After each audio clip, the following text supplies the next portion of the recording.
मरहबा collection mall, readymade कपड़ों का भरपूर खजाना, jeans pant, T shirt, cargo pant, night pant, बच्चे और बच्चियों के लिए अच्छे खूबसूरत और उम्दा ड्रेस। पता याद रखें, जमूर हाई स्कूल मेन रोड, जैतून हजीन मस्जिद के पास।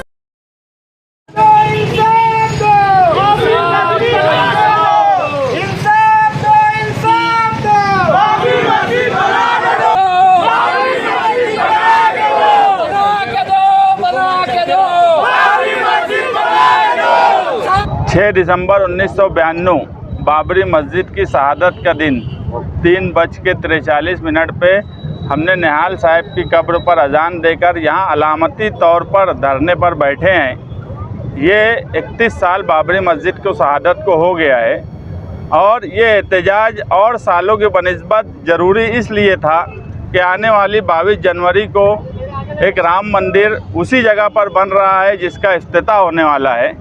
हम ये बात हमेशा मानते हैं कि 6 दिसंबर 1992 को जो बाबरी मस्जिद को तोड़ा गया वो इस मुल्क में इंसाफ को तोड़ा गया, जमहूरियत का कत्ल किया गया, सेकुलरिज़म का कत्ल किया गया। कुछ लोग धीरे धीरे ये बोलने लगे कि अब क्या फ़ायदा, मगर हम ये मानते हैं कि हम हमारी नस्लों को, आज मैं जानबूझकर मेरे बच्चों को भी लेकर आया कि हम हमारी नस्लों को ये बताना चाहते हैं, हम जब तक ज़िंदा हैं इस मुल्क में 6 दिसंबर को हम यही बताएंगे, भले ही वहाँ बहुत शानदार राम मंदिर बन जाए मगर वहाँ पर 500 साल से ज़्यादा तक बाबरी मस्जिद रही, वहाँ अजान हुई, जमात हुई। ये हम हमारी नस्लों को बताएंगे, हम कभी भूलने नहीं देंगे, क्योंकि माजी से ही इंसाफ मिलता है। अगर हम हमारा माजी भूल गए तो आने वाली नस्लें इंसाफ किस तरह मानेंगी। तो जो इस तरह की बात धीरे धीरे करने लगे कि अब क्या फ़ायदा, वो बिल्कुल गलत बात कर रहे हैं। इस मुल्क के सेकुलरिज़म और इंसाफ के लिए ये ज़रूरी है। अगर सुप्रीम कोर्ट का फ़ैसला हुआ तो ज़रूरी नहीं है कि वो इंसाफ हो। हम सुप्रीम कोर्ट को मानते हैं, उसके फ़ैसले का एहतराम करते हैं, मगर वो फ़ैसला इस मुल्क के इंसाफ पसंद आवाम के लिए नहीं था।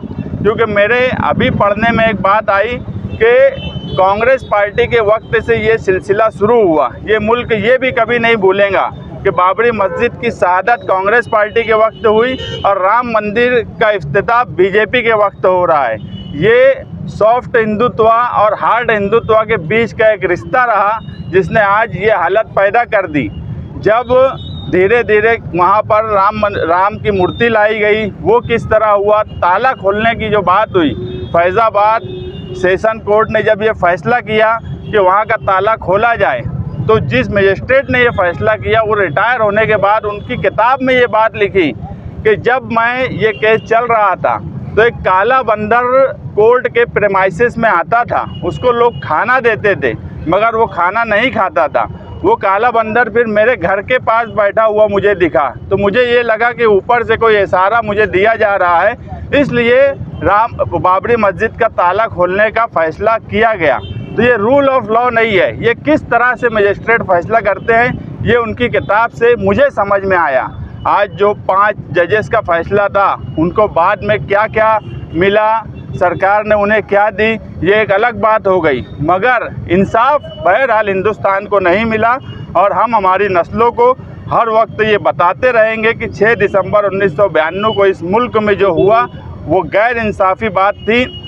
इस मुल्क की आवाम वो कभी नहीं भूलेंगी और हम हमारी नस्लों को कभी भूलने नहीं देंगे।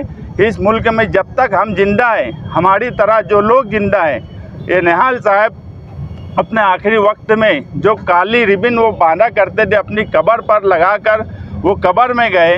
हम ये बात मालेगांव शहर की आवाम और मालेगांव शहर की आवाम के ज़रिए पूरे हिंदुस्तान और पूरी दुनिया को हर वक्त बताएंगे, भले ही वहाँ बहुत शानदार मंदिर क्यों न बन जाए, कि हमारी मस्जिद वहाँ पर थी, हमारी मस्जिद वहाँ रहेंगी। आने वाले वक्त में वहाँ पर जब भी इंसाफ होगा वहाँ मस्जिद बनेगी।